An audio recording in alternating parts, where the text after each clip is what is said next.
Gamay pa ko Mga biluso nagbuhi. Gibiyaan ang imong mama. Gibiyaan nga namatay. Oo. Ako kay sa Ginoo, sa Ginoo, pan ako kompleto ra ko kuan. Kompleto ra ko ginikanan. Kanang sa pobre mi, pero ang papa panday, karpintero ng papa. Pero kuan ang kompleto mi. Akong background, dili kay ko background kana ba. Di ba nay kuan na tao nga kuan kanang nani siyang personality tungod sa iyang background. Napoy tao nga tungod kay wala siya ginikanan, ni-asinso siya karon kay siyempre bata pa lang siya, paningkamot gud sa kinabuhi kay wala gud siya ginikanan. So manang mas ni-asinso pa karon ang panahon na ang mga katong mga kuan, mga background mga lisod ang background. So diri karon atong mensahe is giuluhan og ang tinuod nga amahan.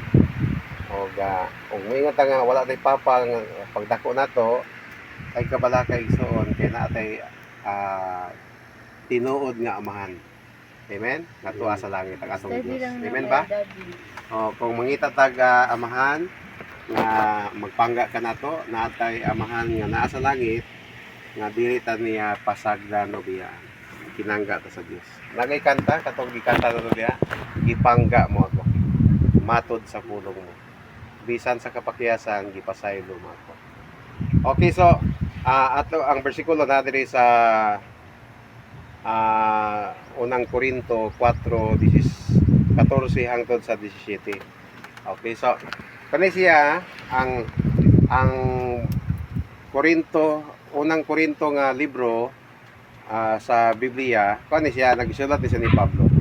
Unya kani si Pablo nagsulat siya niini katong lugar sa Ephesus. Nya kani siya pagsulat niya dito katong panahon na kaning ka Pablo nga sinulat sa Biblia kaning Korinto, tanan nga sinulat niya sa Biblia diya sa New Testament, kani siya igsuon kanang gisulat niya kay para ipadala dito anang lugar. Kaya siya nagsulat ko sa Ephesus, ipadala niya dito sa Korinto nga lugar. Okay, wala pa may Facebook sa una, wala pa may kuan kanang post office. Ang post office sa una kanang na kay Kaila, ang nagdala sa iyang sulat ani si Timoteo. Iyang kauban sa simbahan. Iyaning bali kuan ba nang inatiman pud nga pastor. Batanon nga pastor. Murag anak na pud niya ba. Kay si Pablo wala man ay anak nga kagid wala man na nagminyo si Pablo. Okay, so gigon din sa kuan ang kada to igsoon anay tulo ka gisulti si Pablo kung unsa ang tinuod nga amahan. Kanang amahan ba nga kuan ba? Amahan nga to sa langit ug amahan pod nga amahan ka sa imong mga anak ba? Ana. Muna ang kagustuhan sa Dios nga mahimong amahan tulo ka butang. Ingon diri ako wala magasulat ni ining mga butanga sa pagpakaulaw kaninyo kundi sa pagtambag kaninyo ingon nga akong mga anak o hidigugma. Okay? Ang tinuod nga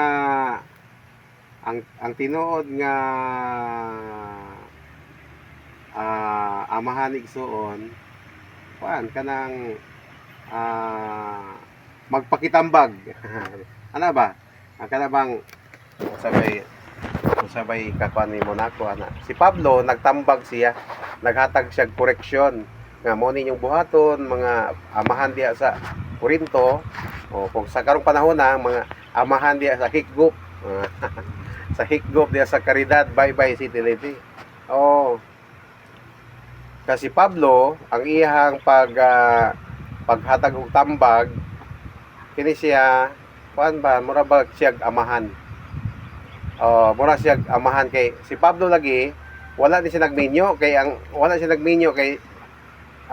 ningon siya nga di lang ko magminyo kay concentrate ko sa pagpangalagad sa atong Ginoo. Mo ni gisundog sa mga pare. Pero ningon si Pablo nga og di mo ka antos nga wa mo kadulog-dulog dihang babaye, pagminyo na lang mo. Oh. Ana, so dili napita kay wala may anak si Pablo nya nangalagad siya sa Ginoo. Kanang iyang mga kaigsuonan di anang simbahan sa Corinto, iyang gitabagan. Ayaw, uli. Oh, Uli ha, uli. oh. Uli. Hawa na ka bang hawa. Ako wala magsulat di ining mga butang nga aron papakaw kanin kundi sa pagtambag kaninyo. Yo, Journey. Ingon nga akong mga anak nga hinigugma. Yo, Oh. pa. Ayaw. Hinigugma. Ayaw bang, ayaw. Dili ka princess. Gawat man tubang. Ay, ano na siya ay koneksyon. Na siya mga talambagon or mga tambag nga gikan sa pulong sa Ginoo. Ganun.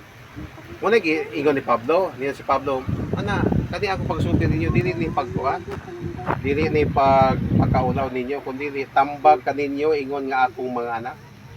O, katotoo nakadungog nga mga amahan, wala na po dapat ang iyang pagabuhaton sa iyang mga anak. Okay, sige yun sa versikulo 15 po, kay bisan kamo, may napulo kalibo ka mga magtutudlo diha kang Kristo apan dili daghan ang inyong mga amahan kay gipanganak kamo diha kang Kristo pinaagi sa maayong balita. Kani di igsuon og usa ka kaamahan ikaduhang punto kung usa ka ka tinuod nga amahan paano di ka kanang nagpanudlo ka sa pulong sa imong anak. Mingon kasi imong anak kay ko batong na kay gigon ra ba sa Biblia, children obey your parents in the Lord, for this is right. Iyo pa diha, honor your father and mother. So, di ba dito no? Anak, amo yung ka napabadlong. Nya, na pwede dito sa verse 4 po nga ingon dito nga kuan. Do not provoke. O boy ra dili ingon nga ang amahan lagi ang anak lagi sultian pati pud amahan nya digigan na po tong inahan. Nga ang inahan po gigan pang inahan nga dito sa gisulat ni Pablo nga mga asawa, submit mo sa inyong bana. Ayun yung andira ninyong kuan po. Oh, mga asawa, ay po andira tawo ng iyong mga bana. Oh, ditaw na usahay mga bana nga magito ka mataw kay ang asawa tagitiban ni papa. Oh. Oh, mana. Tawon na dahil reels bitaw sa Facebook. Kadi ko nung mga asawa ko no kay pagkaga suko kay mga naong nga ni gapadung sa restaurant kay gutom. Pag-abot sa restaurant kaon naman smile yung misis oh. Kay anak ko nang mababaye ko no pag gutomon kanya sa puton na Kanon, Jud. Oh, Para mabusog. okay, so ari pa tayo tigson. Taon-tanig